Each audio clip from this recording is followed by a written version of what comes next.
तीन स्थान पर कथावाचक ने महिमा गाई, लेकिन चौथे स्थान की महिमा अद्भुत है। यहां वक्ता ने महिमा नहीं गाई, वक्ता से पहले श्रोता महिमा गाने लगे।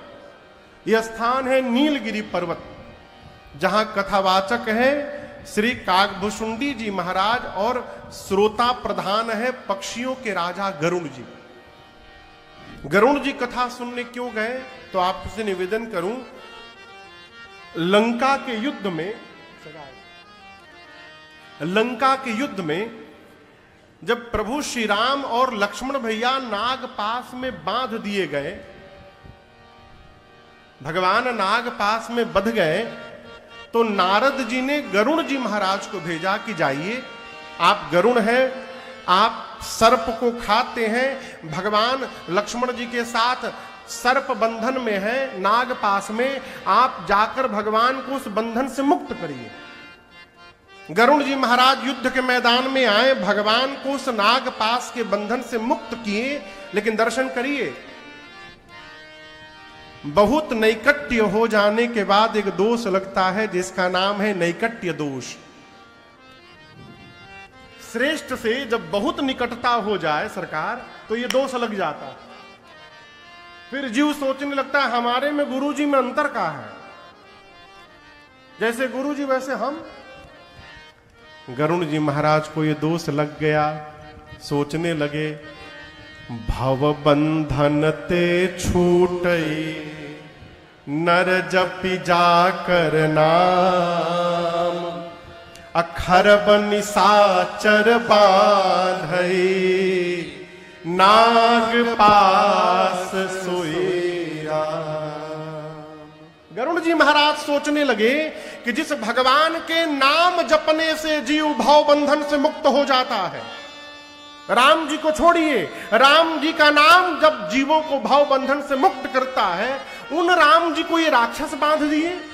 इम्पॉसिबल, ये हो नहीं सकता, असंभव।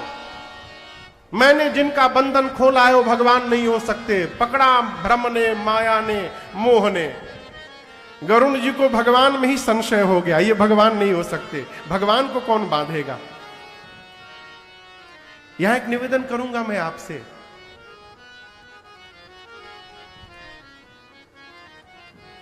अपने से बड़े की जब कोई बात समझ में ना आवे ना, कोई बात हो चाहे कोई व्यवहार हो, तो गरुण जी की तरह बड़े पर संशय नहीं करना चाहिए।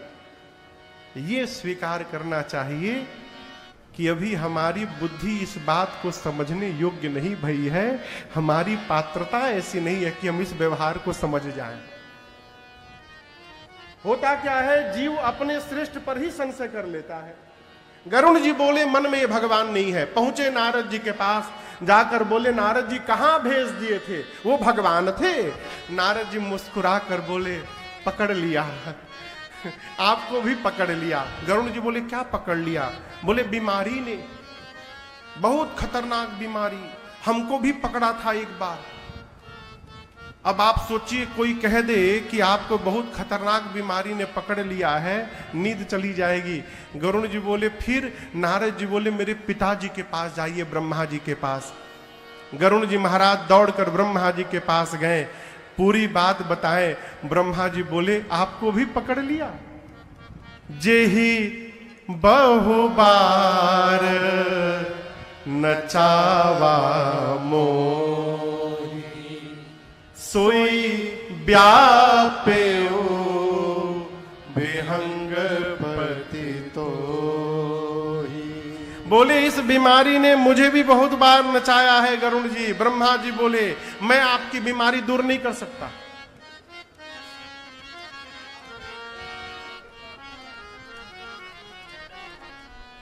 विराजो प्रभु, विराजो विराजो।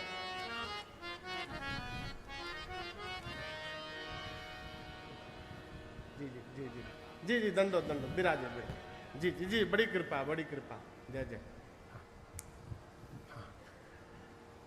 जैसे पहुंचे हैं ना, उसी तरह गरुण जी महाराज पहुंचे थे ब्रह्मा जी के पास।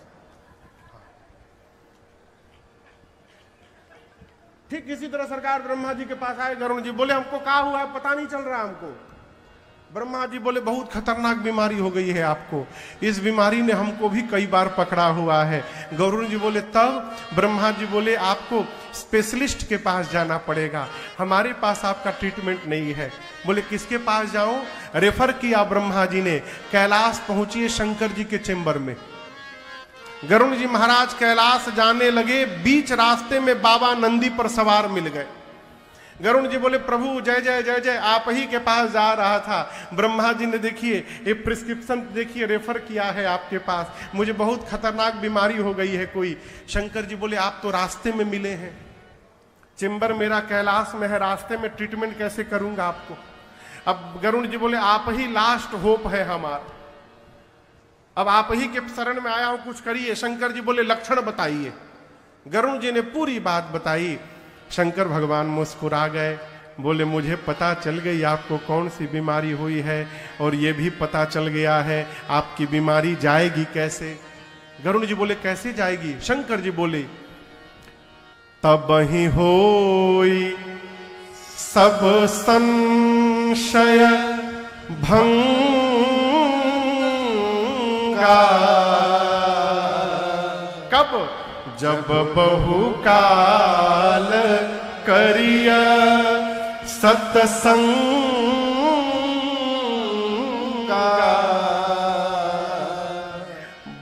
शंकर भगवान बोले गरुड़ जी से कि जब आप लंबे समय तक सत्संग करेंगे तो आपका सारा भ्रम संशय समाप्त हो जाएगा। कितने देर के लिए सत्संग करेंगे? कहिए कहिए। लंबे समय तक।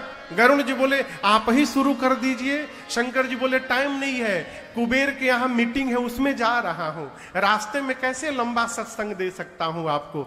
गरुड़ जी उदास हो गए। शंकर जी बोले उदास मत होइए, एक ऐसा जगह मैं जानता हूं जहां पर तजी हरि भजन काज नहीं दूजा, जहां भगवान की कथा को छोड़कर दूसरा काम ही नहीं है। 24/7 एक ही काम है, दिन रात भगवान की कथा होती है, वहां जाइए। गरुड़ जी बोले कहां जाऊं? शंकर जी बोले हिमालय में नीलगिरी पर्वत है, वहां जाइए, वहां एक कौआ महाराज है, उनका नाम है काग भुसुंडी जी। भुसुंडी सरोवर के पास बैठे रहते हैं और उस सरोवर में बृंद बृंद विहंग तह आए, झुंड के झुंड पक्षी आकर के बैठ करके और काग भुसुंडी जी के मुख से दिन रात राम जी की कथा सुनते रहते हैं। वहां जाकर जब आप कथा सुनिएगा ना, लंबा सत्संग अटेंड करिएगा, तो आपका सारा संशय भ्रम समाप्त हो जाएगा। गरुड़ जी महाराज तुरंत चले, कैलाश में बैठे भगवान शंकर के सामने। मेरी मां पार्वती कहती है प्रभु आप चाहते ना तो एक क्षण में गरुड़ जी का भ्रम संशय समाप्त कर सकते थे, आपने ऐसा क्यों नहीं किया? शंकर भगवान बोले देवी आप इसको सामान्य घटना समझ रही हैं। भगवान जिनके ऊपर बैठ के चलते हैं, भगवान के इतने निकट रहने वाले गरुड़ जी महाराज को संशय हो गया, यह सामान्य घटना नहीं है, यह विशेष घटना है। भगवान के नैकट्यता प्राप्त होने के बाद भी भ्रम उत्पन्न हो रहा है, इसका अर्थ है यह भ्रम भगवान ने जानबूझकर उत्पन्न कराया है। अवश्य गरुड़ जी महाराज जीवन में कभी अभिमान किए होंगे। होई कीन्ह कबहु अभिमाना, सोई खोवै चह कृपा निधाना।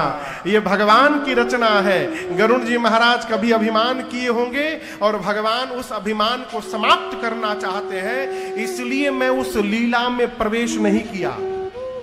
भगवान की रचना चल रही है, चलने दीजिए, पहला कारण। दूसरा कारण देवी,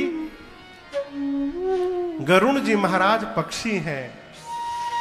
अच्छा आप बताइए, हम कलकत्ता से आए हैं, शरीर तो बिहार का है लेकिन जन्म कलकत्ता में हुआ है। हम बंगाली भी जानते हैं, हमें खूब भालो कोरे बंगाली जानी, बोलते हो पारी आमी जदि एखाने बसे आमी आपनाके 9 दिन नित डेली 3 घंटा 4 घंटा बांग्लाয় কথা শোনাবো, তাহলে আপনারা কিছু বুঝতে পারবেন নাকি? कुछ बुझाया? नहीं बुझाया।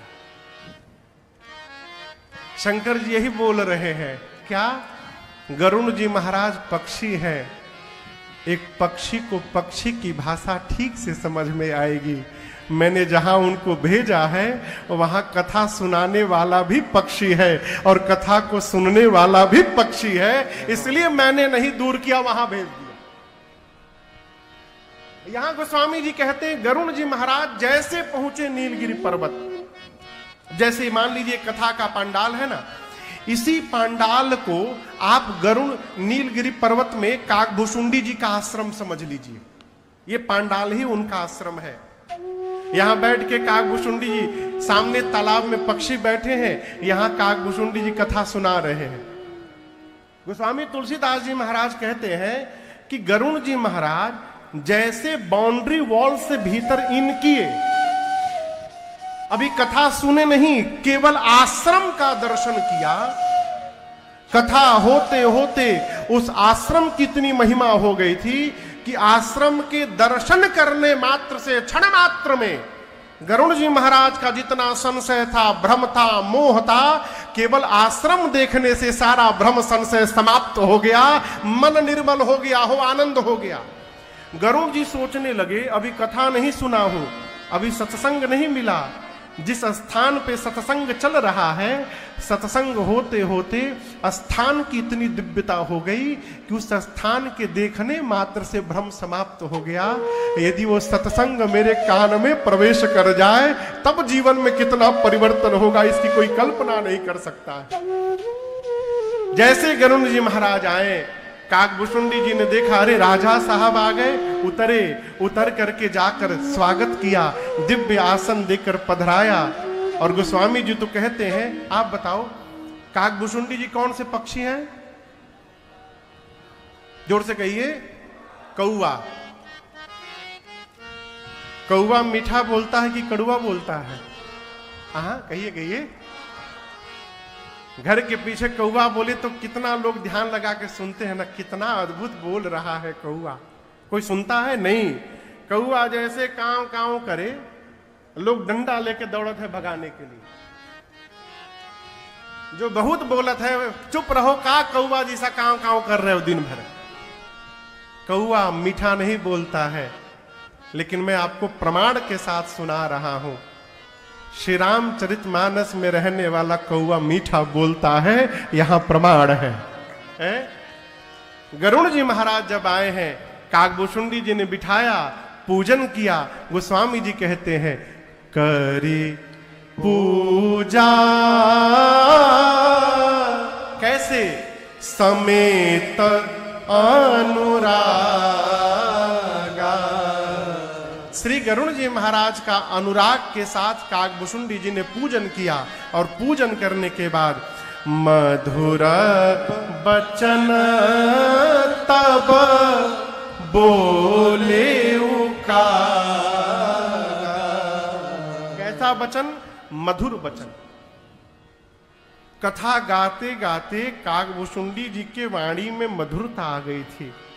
ये कथा कहती है, इस कथा को गाते गाते, सुनते सुनते यदि कौवे की वाणी में मधुरता आ सकती है तो हमारी आपकी वाणी में मधुरता क्यों नहीं आ सकती? माई बाप, आप गा कर तो देखिए एक बार। प्रातस्मरणि पूज्य श्री देवादास जी महाराज हुए, अद्भुत विलक्षण विभूति। वो कहते हैं, जीवन में नाम कीर्तन करो तुम सुधर जाओगे। नाम कीर्तन करो तुम सुधर जाओगे। नाम कीर्तन करो तुम सुधर जाओगे। नाम कीर्तन करो तुम सुधर जाओगे। नाम कीर्तन करो तुम सुधर जाओगे। नाम कीर्तन करो तुम सुधर जाओगे। पाके हरि प्रेम निश्चित ही तर जाओगे। पाके हरि प्रेम निश्चित ही तर जाओगे। नाम कीर्तन करो तुम सुधर जाओगे। नाम कीर्तन करो तुम सुधर जाओगे। करके करुणा मनुज देह प्रभु ने दिया, करके करुणा मनुज देह प्रभु ने दिया, करके करुणा मनुज देह प्रभु ने दिया, करके करुणा मनुज देह प्रभु ने दिया। क्यों नहीं राम का नाम तुम गाओगे, क्यों नहीं राम का नाम तुम गाओगे, नाम कीर्तन करो तुम सुधर जाओगे, नाम कीर्तन करो तुम सुधर जाओगे।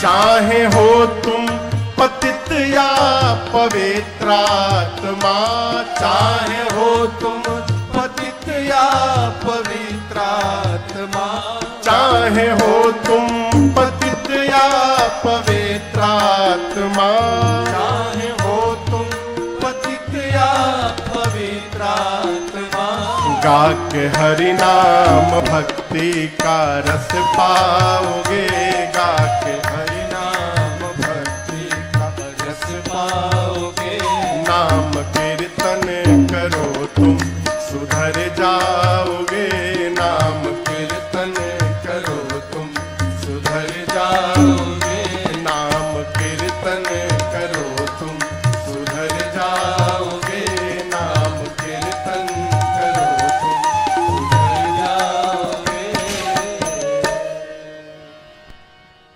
नाम कीर्तन करो तुम सुधर जाओगे। श्री काकभूषुंडी जी ने मधुर शब्द कहे। क्या कहा? हे गरुण जी महाराज, आप राजा हैं, कहिए आपके आने का हेतु क्या है? आप हमारे घर में चले आए, क्या कारण है? जैसे काकभूषुंडी जी ने प्रश्न किया, गरुण जी बोले, सुनहु तात जेहि कारण आयो। हे तात, जिस कारण मैं आया था सो सब भयो, दर्श तब पायो। मेरे आने का सारा कार्य पूर्ण हो गया। काकभूषुंडी जी बोले, कैसे? बोले, देखी परम पावन तब आश्रम। आपके इस परम पवित्र आश्रम का केवल दर्शन मात्र करने से गयऊ मोह संशय नाना भ्रम। मेरा सारा मोह संशय भ्रम सब समाप्त हो गया। अब तो मैं आपसे प्रार्थना करने आया हूं कि अति पावनी सदा सुख प्रदान करने वाली भगवान की कथा आप मुझे सुनाने की कृपा करें। इस प्रकार चौथे घाट पर कथावाचक से पहले श्रोता ने ही भगवान की कथा की महिमा गा दी। गोस्वामी तुलसीदास जी महाराज चारों घाटों की कथाओं को समेटते हुए श्री रामचरितमानस जी में 7 कांड की रचना करते हैं। कितने कांड? 7 कांड। नाम याद है आप लोग को? सबसे पहला कांड जोर से कहिए। दूसरा कांड अयोध्या कांड। तीसरा कांड अरण्य कांड। चौथा कांड किष्किंधा कांड। पांचवा कांड सुंदर कांड। ये सबको याद होगा। छठा कांड लंका कांड और 7वें कांड का नाम है उत्तर कांड। महापुरुषों ने अनेक प्रकार से भाव रखा है। 7 ही कांड क्यों लिखा? सप्ताह में 7 दिन होते हैं। गोस्वामी जी 7 कांड इसलिए लिख रहे हैं। देखिए, आदमी पूछता बहुत है, महाराज सवेरे पढ़ना है कि रात को पढ़ना है? नहा कर पढ़ना है कि बिना नहाए पढ़ना है? बिस्तर पर बैठ के पढ़ना है कि भुइयां नीचे बैठ के पढ़ना है? लेट के पढ़ सकते हैं क्या? घर के बाहर पढ़ना है कि मंदिर के भगवान के सामने पढ़ना है? बहुत प्रश्न करता है। पराठा खाने में कोई प्रश्न नहीं। सवेरे खाएं कि रात को खाएं, बिस्तर पर खाएं, बाहर खाएं, जब मिले तभी शुरू हो जाता है। गोस्वामी जी ने 7 दिन है इसलिए 7 कांड लिखा।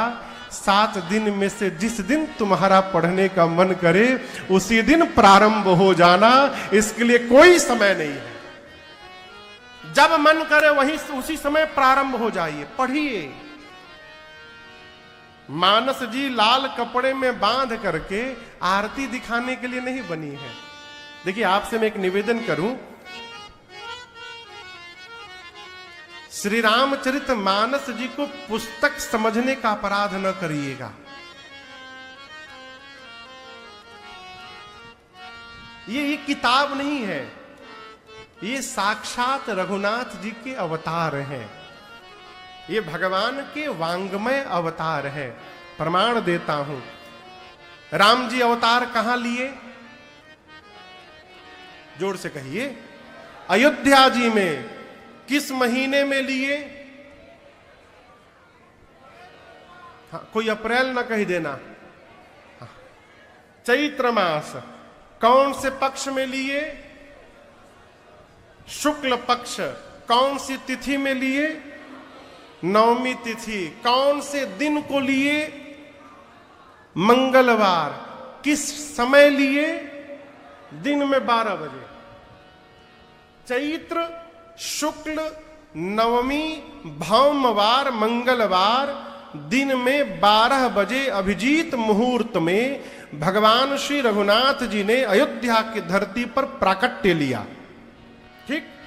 गोस्वामी तुलसीदास जी महाराज श्री रामचरित मानस का लेखन प्रारंभ किए किस दिन पता है? जेहि दिन राम जन्म श्रुति गावहि, जेहि दिन राम जन्म श्रुति गावहि, तीर्थ सकल तहाँ चलिया वही, तीर्थ सकल तहाँ चलिया वही, नवमी भौमवार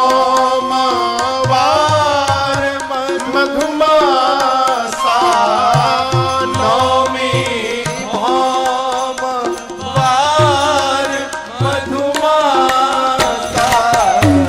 अवधपुरी यह चरित प्रकाशा, अवधपुरी यह चरित प्रकाशा, अवधपुरी यह चरित प्रकाशा, अवधपुरी यह चरित प्रकाशा।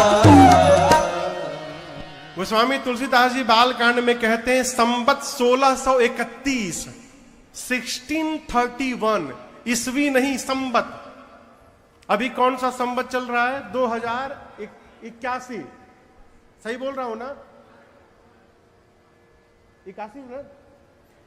आज से ठीक 450 साल पहले, सरकार ठीक एग्जैक्ट 450 साल पहले, आज से इस समय से 450 साल पहले गोस्वामी तुलसीदास जी महाराज अयोध्यापुरी में किस दिन, जिस दिन राम जी अवतार लेते, जही दिन राम जन्म श्रुति गावहि। वेद जो तिथि राम जी के जन्म का बताते हैं, चैत्र मास शुक्ल पक्ष नवमी तिथि दिन मंगलवार का। याद रखिएगा, नवमी तिथि हर वर्ष आती है, लेकिन यह आवश्यक नहीं कि हर वर्ष नवमी तिथि के दिन मंगलवार का दिन हो।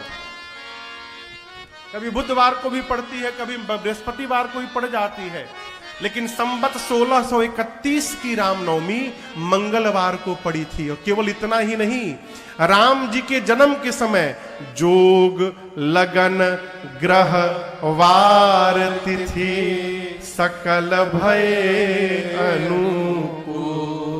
राम जी के जन्म के समय जो जोग लग्न ग्रह वार तिथि नक्षत्र बने थे, वो सारी रचनाएं संवत 1631 की रामनवमी को दिन में 12 बजे बना।